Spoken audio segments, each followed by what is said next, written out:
Hello, welcome to Proud Veteran Outreach, our weekly series on reaching out to military veterans to offer them support on how they can get assistance in transitioning back into civilian life.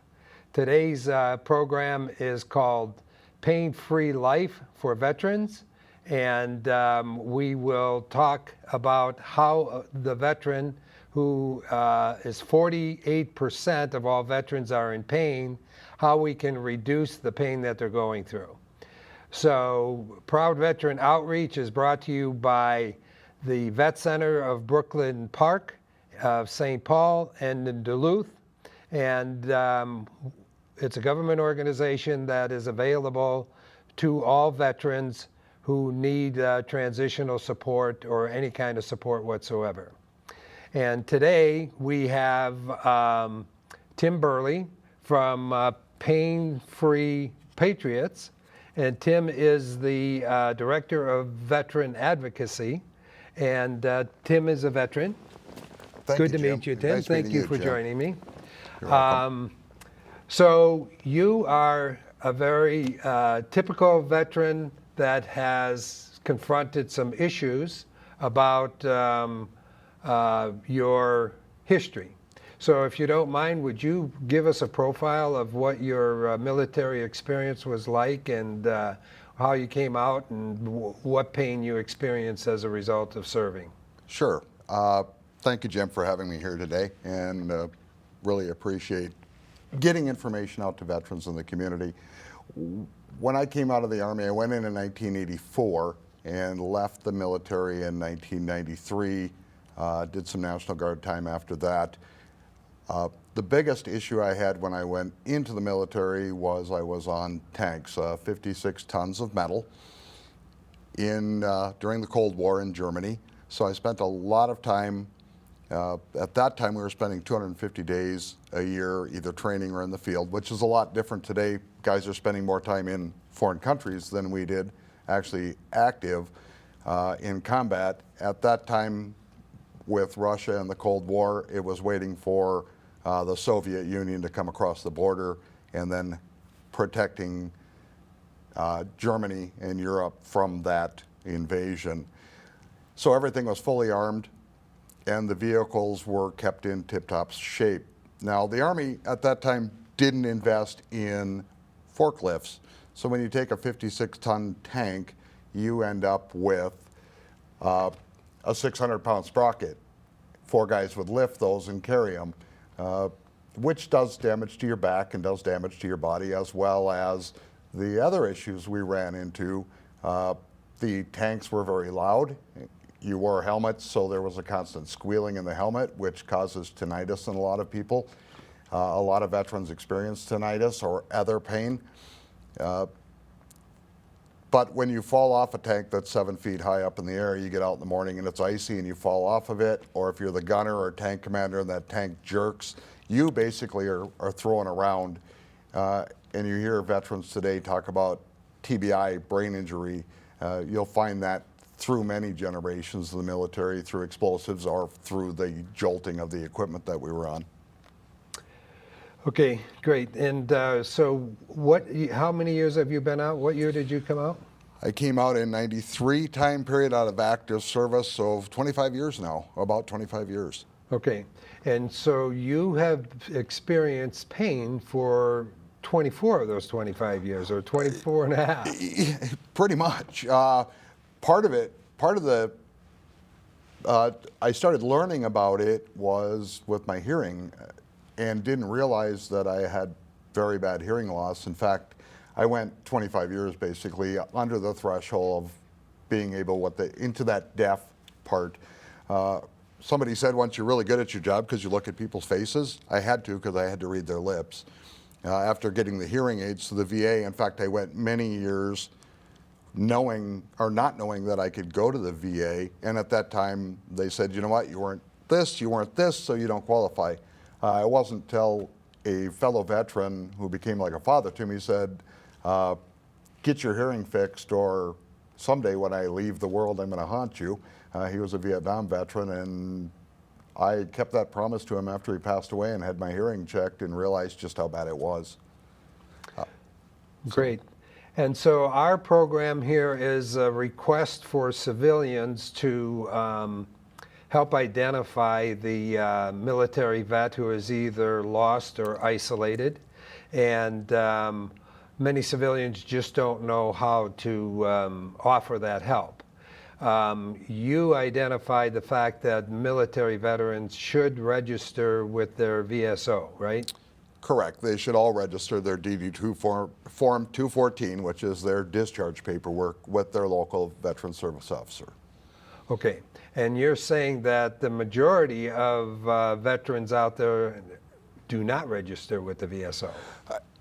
When you're younger and getting out of the Army or military, doesn't matter what service you're in, the transition is a interesting feat, because you go in at 18 years old, 19, I think the average age is 18, 19 years old. You have really done a lot of life experiences. You haven't bought health insurance, most cases. You probably had a part-time job, haven't filed taxes, a lot of different things. So when you get out, there's a network in place. The veteran service officer for these younger individuals is normally the starting point to say, you have this benefit, you can qualify for this, there's this organization that can help you with these issues. Younger veterans get out and they have small family, they have dogs, cats, trying to find a job, and all of a sudden the stress of that pulls them back from the community. And it's our job now as I call them mentor vets, and the veterans my age, to reach out as well as the community and say, you know what, there's help available for you. So the civilian can really approach that military vet and ask them the basic question, have you registered with your VSO? And if they have not registered with their VSO, then it's a pretty good indicator that the veteran isn't realizing all of the benefits and support opportunities that are available to them. Would you perceive it that way? I would perceive it partially that way. Some veterans, when they get out, just want nothing to do with the society. It's such a big change that I'm done, I'm washing my hands with it, I want nothing to do with the Veterans Administration, the military, the government. You'll find those. But for the most part, it's the information. And I still run into veterans. In fact, last Saturday, I told you, we had a Legion meeting, American Legion meeting, and there were a large group of veterans in that 60 to 70-year-old range, and we passed out information to them. And with a resounding telephone calls the next day, we got, wow, I've been out this many years, I never knew this existed, or I was qualified for this. So even today, but yes, the answer to your question, a civilian approaching a veteran about pain is going to be very difficult because we hide it. We learned how to hide it in the military. It was pop Motrin, drink water, we'll all be better. That goes through a lot of veterans' minds. When I speak to veterans or in a group, I do much better speaking with their spouse. My wife was noticing things and didn't say things to me until she finally realized, you know what, if I don't say something, nobody's going to say it. And she came right out and said, listen, your hearing is really bad, your back pain, and she was keeping track. I had 5 bottles of Motrin, one in each truck, one in the bathroom, one in the kitchen, one in my office. I was taking 25 to 30 Motrin a day. And that was to avoid the opioids from back pain. And I didn't want to take opioids because what happens, your employer says, well, you can't drive vehicles, you can't do this. So my lifestyle was going to go completely kaput because of pain. In fact, I'd drive, stop, think about getting out, and basically pull my stuff together to be able to move my legs over and get out of the truck. I would imagine opioids is a big problem then with the veterans. It is because the VA used to give them so readily. They're dialing in on that, and I see, in fact, this morning I was at an event where we were talking about the opioid crisis, and veterans are directly impacted. Where the impact might come into now is, one, veterans have opioids in their home, and they can be stolen or taken by people, so we have to be very cognizant as veterans, and veterans all, you're responsible, you understand what our responsibility is to children, lock them up, keep them away from the youth. So if there's one thing I ask veterans today on this program is to make sure you lock them up. They're getting out into the community and getting stolen readily. But as veterans wean off them, you get an addiction from them. And so if their doctors are pulling them back, they'll go to harder drugs. And the fentanyl crisis, the heroin crisis is becoming real. And we have it here. And we're trying to avoid that. So at Pain Free Patriots, we do not use any opioids. In fact, I went down from the said 25 Motrin a day down to I haven't taken Motrin in 2-3 months now. So well, good for you. So tell us more about this remarkable program, Pain Free Patriots. It exists in a clinic form in a few locations, but what you have is a couple of mobile units that will go out to the community and provide service. What is the qualifier, or what is the program for a military vet? What do they pay, and how does the program work? Can you tell us about that? First of all, the program is free to any veteran who served. Anybody who served is free to use the program. Now, they apply for a grant, so we have a grant process. Now, when we think grants, we think it has to be written all pretty and special. This is fill it out with a pen, tell us the story, tell us where your pain is. It gets submitted. Our operations manager looks at it, brings the veteran in for an appointment, an initial consultation with one of the doctors. They run through it, and it goes through the grant approval process. Now, the grants are typically $3,000, and we have a lot of corporations and individuals who do a one-for-one, so they'll sponsor a veteran. The rest of the charges are covered through other donors. Doug Hughesby, who had Becker Furniture World, he's the one who founded Pain Free, and he's funded a lot of the equipment and everything there. We have other people who use the Ultimate Wellness Center, which is where where we're doing the treatments. And so what is the time lag between applying and the grant approval? Is there a time lag? Because if you're taking the mobile unit out into the community, somebody shows up to the mobile unit, can they get treated right away, or is there a waiting period? There's not a waiting period right now. When I applied for my grant, I filled out the paperwork, sent it into Chris Barber, who's the operations manager and the person who takes those in. I went in for initial, I think that was on a Thursday he called me, and by the next Tuesday I had my first appointment. On the next Thursday, I actually started the treatment process. So. Okay, great. So we have a video of your mobile unit. It's a 3-minute video. So great. Why don't we go to that video and show that, and we can ask some more questions afterward. Perfect. Of nearly 400,000 veterans living in Minnesota, it's estimated that 1 in 5 may be experiencing service-connected disabilities that cause pain. That's according to the Ultimate Wellness Center, which has a unique way of helping those men and women. And our Bill Lund explains. This was the 100-year anniversary of the Gophers jump. 3 veterans from 3 different generations and 3 different wars together on one bus in Burnsville. So you come through the clouds? Yep. They have another thing in common: pain. Pain they all tried to get help for elsewhere without luck. Pain they're now getting rid of with the help of the Ultimate Wellness Center's program for veterans. 89-year-old Carlisle Christensen served in the Navy in World War II. Losing feeling in my hands, and they'd ache at night. He tried many other treatments before, but only recently started getting relief here. So this is the first time here you've gotten relief? Right, yes. And it's working out real well. His son John, a Vietnam Army veteran, is being treated for similar numbness in his hands. I've got the feeling back in all 6 of my fingers again. I just got a little bit on the tips, but they're coming around also. Helping veterans is the passion of Becker Furniture founder Doug Hughesby. Doug got a deferment during Vietnam and says that sticks with him. He didn't go, so he wants to give back to those who did. That's why I do it. I want to repay back so that I had my freedom, I could have my businesses. If it wasn't for the veterans, I wouldn't have that. The bus today is parked at the Becker Furniture location in Burnsville, but it visits other locations all over the Twin Cities. On board, a doctor helps veterans with a variety of treatments for pain, muscle and nerve therapy, spinal screening and balance, and other forms of physical rehab. Former Navy SEAL Isaiah Mering from Cambridge suffered a dislocated shoulder in Iraq.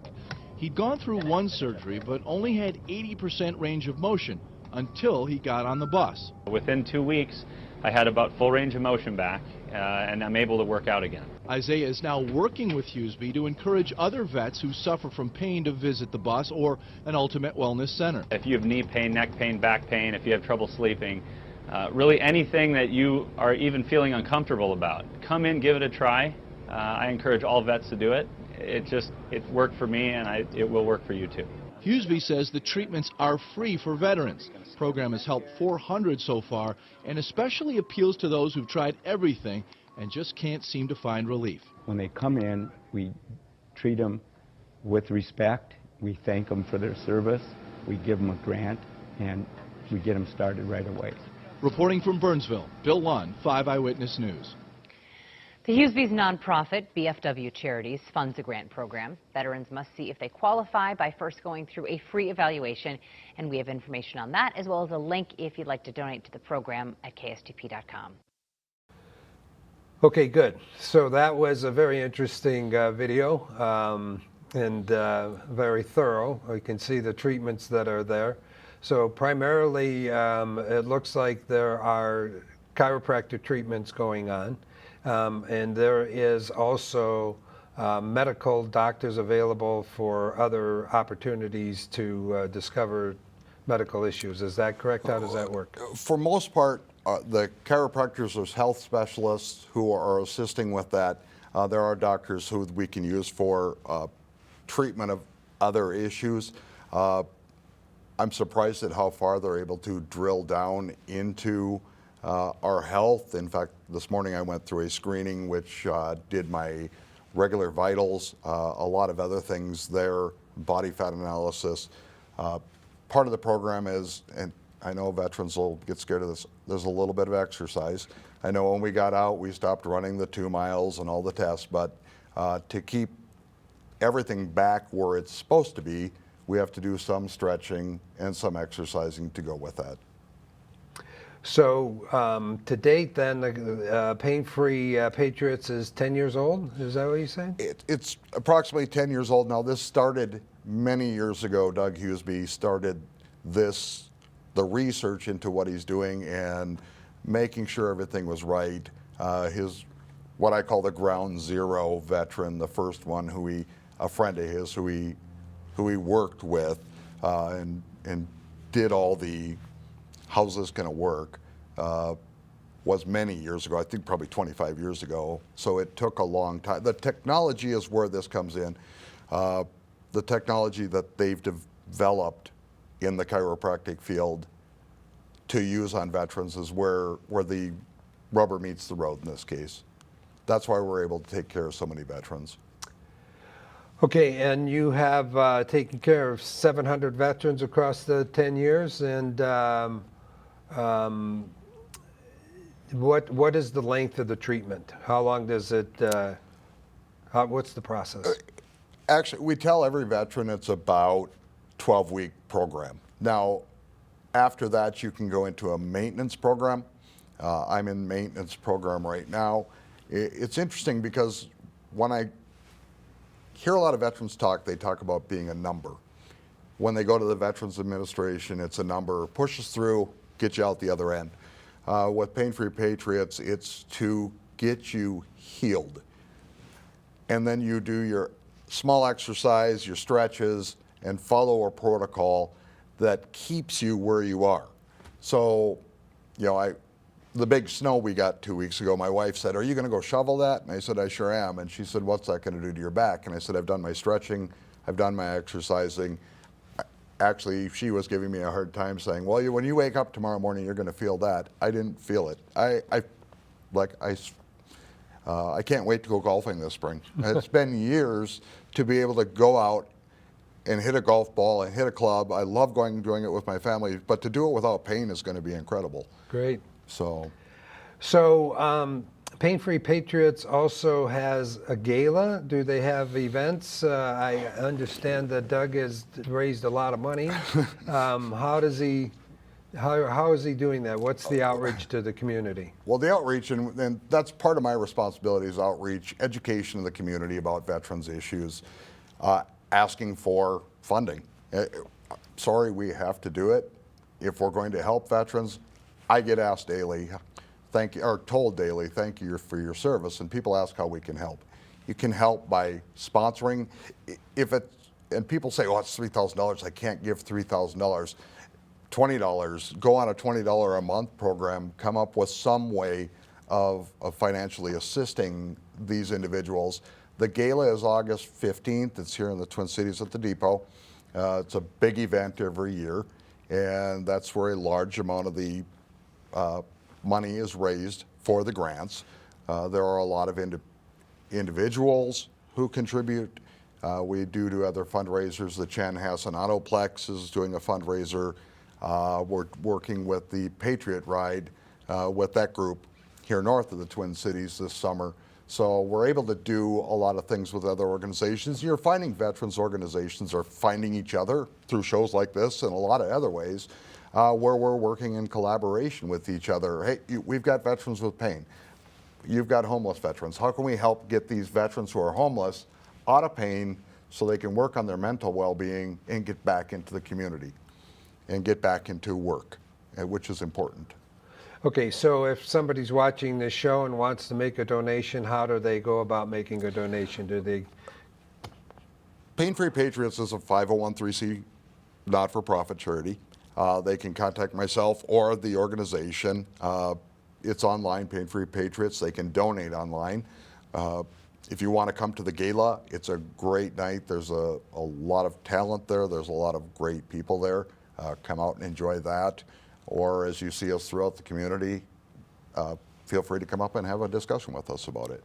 And are there any other events that happened with Pain-Free Patriots other than the gala, or the community events, outreach, or golf tournaments, or any of that? Actually, as we've been working with more and more businesses, they've, a bank over in the Rogers area recently said, you know what, we're going to hold an event, a weightlifting fundraiser to help out. I started recently integrating with the Trust Vets, which is a veterans networking business owner networking group in the Twin Cities, and they're going nationwide. They're fairly large here in the Twin Cities, but as you speak to them and say, okay, we can help you with the pain relief, let's you help network. So as we work with that, and a lot of veterans want to help, and they have businesses and say, you know what, we can do this to help out. Or one of the veterans has a paper shredding that goes to banks and places like that, shreds paper. Well, they can turn that into a fundraiser. So we're actually working that now with that veteran, where he gets exposed to a different network and we get help we need. With that outreach as well, what about the American Legions or the VFWs? Are they aware of your program, and would they be good candidates for donation drives? Actually, they are, and I'm a commander in Hutchinson, so I'm the American Legion commander in Hutchinson, Minnesota. I have a large network with other Legionnaires through the state. In fact, I wish I would have joined. When I had health issues, I wanted to impact the veterans community. I was supposed to be, had major health issues 5 years ago, so I'm not supposed to be sitting here today, as per my doctor. I made that cognizant choice then to become involved. I joined the Legion because it's a huge network and it was the largest organization in the state veteran-wise. And I know they're a lobbying organization, and a lot of younger veterans say, oh, it's the old gray hair guys. Those old gray hair guys have so much experience and huge networks in the veterans community. When you start meeting them and spreading that word, they've spread it for us and helped. The VFW the same way. So we've got, they're becoming more and more involved because both of them, the American Legion's pillar, one of their major pillars is Veterans Affairs and Rehabilitation. How do we help with that? We get involved with Veterans Affairs and Rehabilitation. So there's a lot of American Legions all over the place, and maybe the general public out there doesn't realize that American Legion's VFWs are not government funded and supported. So we want to encourage you as you identify your military vet, neighbor, friend that's looking for some help or identity. Joining the joining the American Legion could be a worthy opportunity for them. If they can't afford to do that, maybe you would want to be a sponsor to join the American Legion for them, because I think it's only like $40 or $50 a year to be a member of the American Legion. And of course, you can always go to their fish fries on Friday. And American Legions do have a network of auxiliaries, which is the women that advocate for American Legions as well. And then there's a third component called the Sons of American Legion. So it's a good organization, a large organization. It's celebrating its 100th year. And I believe it originated in Minnesota. Was very early, the first one. Well, it originated, actually, the first meeting was in Paris, France in 1919. Oh, we should have a reunion there. Yeah, we should. It would be a great idea. The first annual meeting of the American Legion was held in Minneapolis. So Minnesota with American Legion Baseball is still one of the biggest leaders. I didn't realize that American Legion Baseball, like 50% of the Major League players have been through the Legion Baseball program. Never knew it. And so I started looking into the history of the organization, and it's wonderful. In Hutchinson alone, the American Legion, that post puts over $160,000 a year back into the youth programs in the community. Never would have imagined it, but we've done some wonderful things for veterans there, and we're starting the transition programs to help those young veterans as they're getting out. In fact, I took a group of them to our 100th celebration the other night, and they said, you know what, this room is just full of knowledge. And I said, use it. Very good.